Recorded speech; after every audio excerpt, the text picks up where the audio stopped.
Hi guys, Mike Reviews It All, and anybody who knows me knows I've been in the retail management business for about 20 years.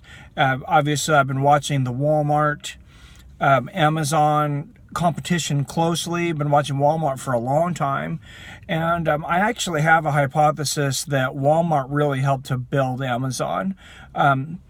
They kept shooting themselves in the foot with customer dissatisfaction, not treating their employees well, not representing themselves in the media well at all. I think it was just a total fail. I think there is a lot of opportunity for them to villainize Amazon right now. Even though Amazon was smart enough to go out and buy a newspaper, the Washington Post, that was pretty sneaky. But Amazon just got so many less regulations to deal with. They don't have to worry about people slipping on their floors online. They don't have to worry about theft, even in their physical stores now that track it straight to your phone. Walmart is now behind the technology. They're behind the 8 ball. They're trying to get online. They're trying to get their online thing kicking. Here in the Seattle area, they've recently launched the direct order option. And from an inside source, I've heard their goal was to get 70 direct orders this week delivered out.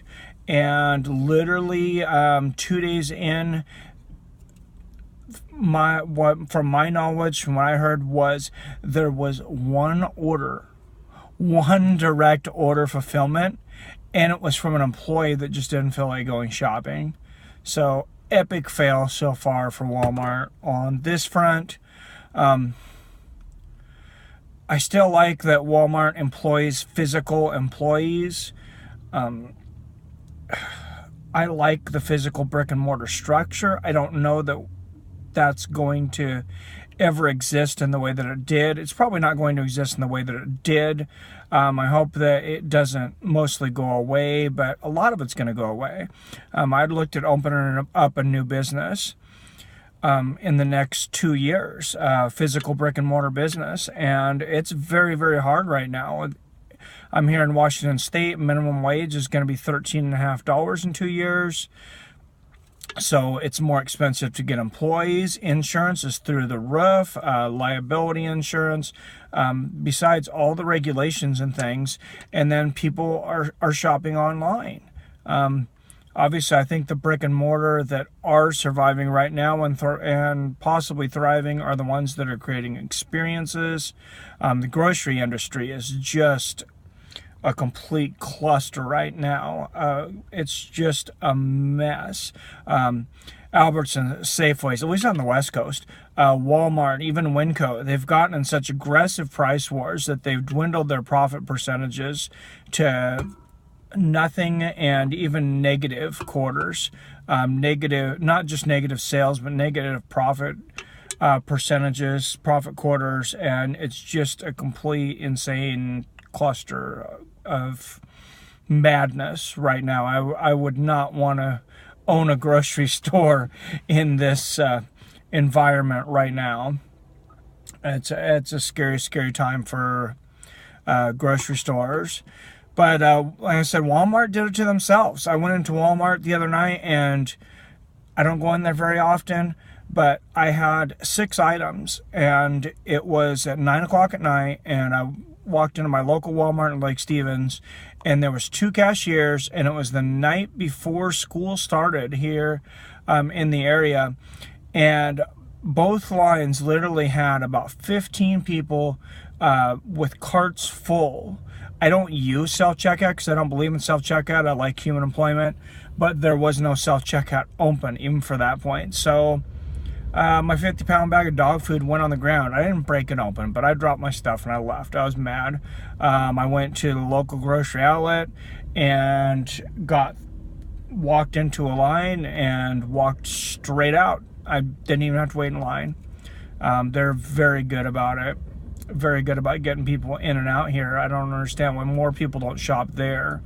I do support physical brick and mortar businesses, and anybody who knows me knows that I shop local, and I believe in shopping in the town that you live in.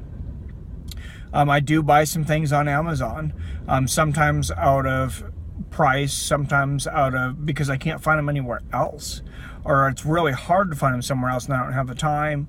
It's more convenient. But you know, I try to look at local stores first before I go on Amazon to get things, but sometimes it's just not practical right now to buy some things in brick and mortar stores. Amazon's definitely running over the competition. They have more sales and revenue right now than their top 5 competitors. They're destroying Walmart. Like I said, I think I said 10 consecutive losing quarters as far as profit and revenue. They're on a spiraling ship downward right now, and they really have no answers. And I don't think a lot of people are going to feel sorry for them, because you got to think that Walmart employs about 2 million people. So if they're employing 2 million people at one time, there's about approximately 375 million people in the United States. There's probably a good guesstimate that probably, I would say, 8 to 10 million people have worked at Walmart at one time or another. When I go into a Walmart, I see very, very miserable people. Very miserable people. I've actually had people walk up to me and ask me for an application when I wear my shirt from work. Or they're very miserable. Or the cashiers, usually the conversation I get is, I just started a few days ago and I can't wait to get the hell out of here. I mean, just a toxic environment. So they did a lot of that to themselves, and I'm not sure what they can do at this point to bring themselves back. Change name, change ownership. They might end up just having to sell out to Amazon. I don't know. They have so many physical stores. I don't know why Amazon would be interested in taking on that kind of real estate, but you never know. I don't know. And would definitely make Amazon super, super powerful. But how much more powerful can they be? They're taking over the world. And they're in everything. They're on Amazon Video now. How many people don't have Prime? You got Video. You got Amazon Music. You got, of course, the Amazon free 2-day shipping with Prime.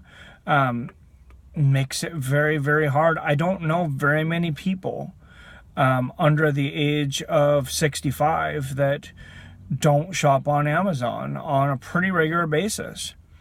And I don't like going into Walmart for anything. It's getting to be like Kmart. I didn't go into Kmart for years because why would you go into a place where you felt like you were going to be abused as a customer and you were a burden on the employees?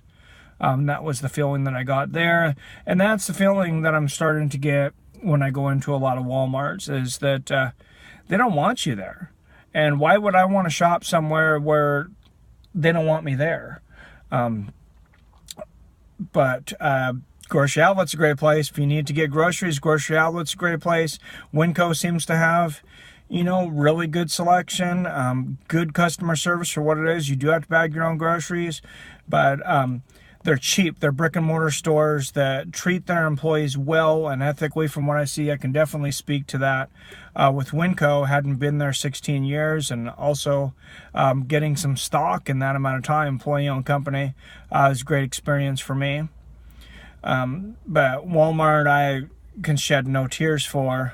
I just hope that Amazon doesn't completely take over the brick and mortar industry, and it looks like they're quickly doing that. I'm just waiting for them to get into the restaurant industries, and they're already getting their foot in the door with this